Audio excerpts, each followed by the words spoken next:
मुबारकपुर का इतिहास पिछले 300 सालों में भारतीय उपमहाद्वीप में घटने वाली ऐतिहासिक घटनाओं का गवाह रहा है।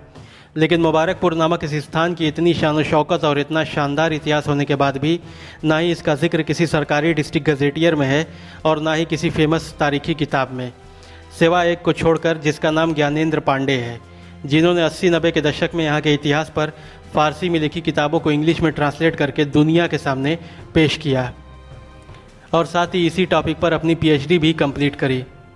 दोस्तों, अब सवाल यह उठता है कि आज जहाँ गांव-गांव का इतिहास की किताबों और इंटरनेट पर मौजूद है, तो मुबारकपुर जैसे तारीखी शहर का इतिहास क्यों कहीं दब कर रह गया है? तो इसका सिंपल सा जवाब यह है कि जब आज से करीब 200 साल पहले यानी 1801 में अंग्रेज़ों और अवध के नवाबों में हुई एक संधि के चलते पूर्वांचल और पश्चिमी उत्तर प्रदेश के कुछ ज़िले अंग्रेज़ों के हाथ में आ जाते हैं, जिनमें से एक आजमगढ़ ज़िला भी था। तब मुबारकपुर आजमगढ़ का हिस्सा ना होकर गोरखपुर का हिस्सा हुआ करता था। तब अंग्रेज़ों और अवध के नवाबों के बीच मुबारकपुर को लेकर एक बड़ा कन्फ्यूजन खड़ा हो गया। अंग्रेज़ समझते थे कि मुबारकपुर अवध के नवाबों के अंडर है और अवध के नवाब समझते थे कि मुबारकपुर अंग्रेज़ों के अंडर में है। इसी बीच यहाँ के शेख ज़मींदारों ने इसे पूरी तरह से आज़ाद रियासत होने का ऐलान कर दिया। मुबारकपुर 1700 ईस्वी से ही एक आज़ाद रियासत के तौर पर चला आ रहा था, जब यहाँ के शेख ज़मींदारों ने इसे फिर से री-इस्टेब्लिश किया तथा उस दौर के तमाम समकालीन शासकों का इन्हें संरक्षण भी प्राप्त था, जिसकी वजह से यह लोग बहुत शक्तिशाली हो चुके थे। इसी के चलते जब अंग्रेज़ इस इलाके तक सन 1801 में पहुँचे, तब तक यहाँ के ज़मींदार 50,000 से ऊपर की मिलिशिया आर्मी खड़ी कर चुके थे। इस आर्मी में तब मुबारकपुर खास 12 गाँव तथा दूर दराज तक फैली ज़मींदारी के अंडर आने वाले गाँवों के लोग शामिल रहा करते थे। इसी तरह यहाँ के इतिहास में कॉमरेड फ़तेह नामक आदमी का जिक्र मिलता है, जो कि एक वॉरलाइक था, जिसे वॉरलॉर्ड भी कहा जाता है। इसी तरह के कई वॉरलॉर्ड मुबारकपुर के ज़मींदारों के लिए काम किया करते थे और जंगों के समय मुबारकपुर के ज़मींदारों के लिए फ़ौजें इकट्ठा करने का काम करते थे। मुबारकपुर के ज़मींदार यह बात बहुत अच्छी तरह से जानते थे कि अंग्रेज़ जिस तरीके से भारतीय उपमहाद्वीप में मौजूद रियासतों को एक एक करके हड़प रहे थे, वह दिन दूर नहीं कि जब अंग्रेज़ मुबारकपुर की तरफ भी बढ़ेंगे। इसी कारण यहाँ के ज़मींदारों ने अपने आप को इतना मजबूत कर लिया कि अंग्रेज़ों ने इन ज़मींदारों की ताकत को अच्छी तरह से भांप लिया था कि यहाँ मामला बराबरी का हो जाएगा और पूरे उत्तरी भारत में युद्ध की लपटें फैल जाएंगी। इसीलिए अंग्रेज़ों ने यहाँ के ज़मींदारों से कोई टकराव मोल नहीं लिया। आज जो मुबारकपुर का इतिहास हम जानते हैं, वह यहीं के स्थानीय बाशिंदों द्वारा लिखा गया था, जिनका नाम मोहम्मद अली हसन और पूरा सोफ़ी के अब्दुल माजिद था। दोस्तों, अब थोड़ी सी बात मुबारकपुर के शेख ज़मींदारों के शजराए नसब के बारे में कर लेते हैं। मुबारकपुर के शेख ज़मींदार मदीना के अंसार साहबाओं की औलाद में से हैं और मदीना के शेख दाराब नामी शख्स की नस्ल से हैं। लेकिन अगर हम थोड़ा और पीछे जाएं तो इन ज़मींदारों का शजरा यमन और पूर्वी अफ्रीका पर 1500 साल तक बादशाहत करने वाले सबाई बादशाहों से जाकर मिलता है। उससे भी पीछे जाने पर इनका इतिहास प्राचीन अरब के सबसे शक्तिशाली बादशाह यारूब बिन यशजूब बिन कहतान से जाकर मिलता है, जिन्होंने कौमे आद पर आए याज़ाब और उसके ख़ात्मे के बाद दक्षिणी अरब पर अपनी बादशाहत कायम की थी। दोस्तों, यारूब बिन यशजूब बिन कहतान, जो कि इन ज़मींदारों के जद्द अमजद थे, वे इस्लाम में गुज़रे 25 पैगंबरों में से एक हज़रत हूद अलैहिस्सलाम के पोते और पैगंबर हूद अलैहिस्सलाम के वालिद हज़रत सालेह अलैहिस्सलाम के परपोते थे। इस तरह से इन ज़मींदारों का शजराए नसब मदीना के अंसारों से होता हुआ यमन के बादशाहों और इस्लाम के 2 पैगंबरों से जाकर मिलता है। दोस्तों, 19वीं और 20वीं सदी के दौरान मुबारकपुर के लोगों द्वारा जो महापंचायतें की जाती थीं, वह 2 श्रेणियों में विभाजित थीं। एक 28 की पंचायत हुआ करती थी, जिसमें 28 मौजे शामिल होते थे और यह पंचायत 24 किलोमीटर तक के क्षेत्र को कवर करती थी, और दूसरी 84 की पंचायत हुआ करती थी। इस महापंचायत में 84 गांव शामिल होते थे। इस महापंचायत का कुल क्षेत्र 80 किलोमीटर हुआ करता था। दोस्तों, मुबारकपुर के लोग यहाँ के ज़मींदारों का बहुत आदर किया करते थे। इसका अंदाज़ा आप इस बात से भी लगा सकते हैं कि सन 1857 ईस्वी में डाकुओं के एक सरदार ने मुबारकपुर के महाजनों को किसी दिन लूटने की धमकी दी। डाकुओं का यह सरदार इतना ताकतवर था कि इसके अधीन डाकुओं की 4 से 5 हज़ार की एक सैन्य टुकड़ी भी रहा करती थी। इसी धमकी के जवाब में मुबारकपुर के निवासियों ने एक सुर में डाकुओं के सरदार को यह धमकी दी कि तुझ कमज़ाद की इतनी हिम्मत कैसे हुई कि तूने मुबारकपुर के महान ज़मींदारों और उनके सहयोगियों को धमकी दी। और आगे लिखा कि तूने क्या सोचा कि मुबारकपुर के लोग सोए हुए हैं? हमारी हज़ारों हज़ार की फ़ौजें और 1700 राइफ़ल बंदूकें बिल्कुल तैयार हैं। हम तुम्हें मिठाई की तरह बांट कर आपस में खा जाएंगे, यहाँ तक कि तुम अपना खुद का गांव नहीं बचा पाओगे।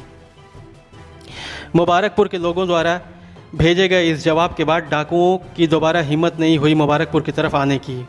ऐसे ही एक गलती सन 1857 से 25 साल पहले डाकुओं ने की थी कि जब सन 1832 में डाकुओं ने मुबारकपुर के एक संपन्न महाजन बाबू सरोज अग्रवाल के घर में घुस गए और लूटपाट और खून खराबा करने लगे। घर के अंदर से चीखने चिल्लाने की आवाज़ें सुन आसपास के लोग उस महाजन के घर के पास इकट्ठा होना शुरू हो गए। कॉमरेड फतेह और उनके सहयोगियों ने घर को चारों तरफ से घेर लिया। लेखक अपनी किताब में लिखता है कि महाजन के घर के बाहर और अंदर इतनी भीड़ इकट्ठा हो गई थी कि कहीं खड़े होने की जगह ढूंढना मुश्किल हो गया था। अब मुबारकपुर के लोगों और डाकुओं में मुठभेड़ शुरू हो चुकी थी। मुठभेड़ खत्म होने के बाद कई डाकू मारे जा चुके थे तथा एक डाकू जिंदा पकड़ा जा चुका था। जिंदा पकड़े गए डाकू ने अपने बयान में बताया कि मारे गए डाकुओं में से 2 ज़िले के प्रसिद्ध और खूंखार डाकू बागी सिंह और छत्तर सिंह हैं। उसने आगे बताया कि उन्होंने अतीत में सभी प्रकार के स्थानों पर हमला किया और लूटपाट की, यहाँ तक कि ब्रिटिश एम्पायर का खजाना तक लूटा, लेकिन मुबारकपुर के सैन्य योद्धाओं का सामना होने से पहले तक उनके सामने कोई खड़ा नहीं हो सका था। दोस्तों, 18वीं और 19वीं सदी मुबारकपुर एक भीषण जंग का मैदान बना हुआ था। यहाँ होने वाले विश्वव्यापी व्यापार के कारण यह इलाका बिहार, पूर्वांचल और अवध और मुबारकपुर के राजघरानों के बीच भीषण जंग का मैदान बना हुआ था। मुबारकपुर के ज़मींदार ख़ानदानों और बाहरी रजवाड़ों के बीच चलने वाली इन जंगों का सिलसिला 200 सालों तक यूं ही जारी रहा और आखिरकार 20वीं सदी के शुरुआती दशक तक मुबारकपुर के ज़मींदारों की निर्णायक फतह के साथ इन जंगों का सिलसिला ख़त्म हुआ। इन्हीं बाहरी हमलों से शहर को बचाने के लिए यहाँ के शेख ज़मींदारों ने मुबारकपुर को चारों तरफ से मोटी मोटी दीवारों से घेरवा रखा था। इन दीवारों पर इनके मस्केट बंदूकधारियों की फ़ौजें तैनात रहा करती थीं, जो किसी भी हमले को निष्क्रिय कर देती थीं। समय के थपेड़ों ने इन हिफाजती दीवारों को आज बिल्कुल ही गायब कर दिया। इसीलिए बहुत से अभिलेखों में इस शहर को वॉल्ड सिटी यानी कि दीवारों से घिरा हुआ शहर भी लिखा है। दोस्तों, मुबारकपुर के ऐतिहासिक अभिलेखों में देवी दुबे का भी जिक्र मिलता है। यह मूल रूप से अमीलो गांव के दुबे घराने से ताल्लुक़ रखते थे। धन और संपत्ति के मामले में यह रिखई साहू के बाद दूसरे स्थान पर आते थे। देवी दुबे आसपास के ज़मींदारों से घनिष्ठ रूप से जुड़े हुए थे तथा उनकी भूमि प्रबंधन का कार्य देखते थे। इसी कारण यह शहर के लोकप्रिय और धनवान व्यक्ति के रूप में जाने जाते थे। दोस्तों, मुबारकपुर के इतिहास पर सालों तक अध्ययन करने वाले इतिहासकार ज्ञानेंद्र पांडे मुबारकपुर का इतिहास ब्रिटिश यानी अंग्रेज़ों को पॉइंट ऑफ व्यू को लेकर मुबारकपुर के बारे में क्या सोचते थे के बारे में लिखते हैं कि अंग्रेज़ 19वीं सदी को मुबारकपुर के लिए आपदाओं वाली सदी मानते थे। फिर ज्ञानेंद्र पांडे अपना पॉइंट ऑफ व्यू देते हुए कहते हैं कि दरअसल अंग्रेज़ों द्वारा बताई गई यह आपदाएं यहाँ के लोगों के जीवन के लिए नहीं बल्कि खुद अंग्रेज़ों के साम्राज्य के लिए एक आपदा और ख़तरा थी, क्योंकि यहाँ के ज़मींदार हुक्मरानों ने जिस आधुनिक ढंग से अपने आप को और अपनी फ़ौजों को तैनात किया था, इससे अंग्रेज़ों की बेचैनी बढ़ना लाजमी था।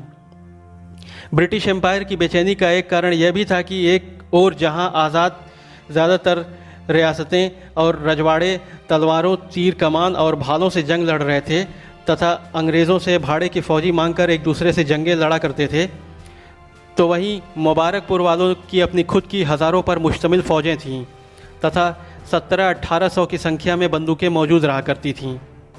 जबकि आज से 200 साल पहले बंदूकों से जंग करने वाली फ़ौजें सिर्फ उस दौर की महाशक्तियों यानी कि ब्रिटेन, फ्रांस, रूस, ऑटोमन एम्पायर, जर्मनी, नीदरलैंड और ऑस्ट्रो हंगरियन एम्पायर जैसे देशों के पास हुआ करती थीं। यहाँ के हुक्मरानों ने यहाँ की ज़मींदारी फ़ौजों को इस तरह की ट्रेनिंग और एडवांस हथियार दे रखे थे कि यह फ़ौजें दुनिया के किसी भी फ़ौज को आसानी से हैंडल कर लें। दोस्तों, ज़मींदारान मुबारकपुर के ख़ानदान अमीलो, चकिया, आजमगढ़, खास, अमेरिका और यूरोप के देशों में आज भी मौजूद हैं। इस वीडियो में बताया गया इतिहास ज्ञानेंद्र पांडे की किताब और मोहल्ला पूरा सोफ़ी में 19वीं से 20वीं सदी के दरमियान मौजूद अब्दुल माजिद नामी शख्स की प्राइवेट डायरी तथा सन 1880 के दशक के लेखक मोहम्मद अली हसन की किताब पर आधारित है।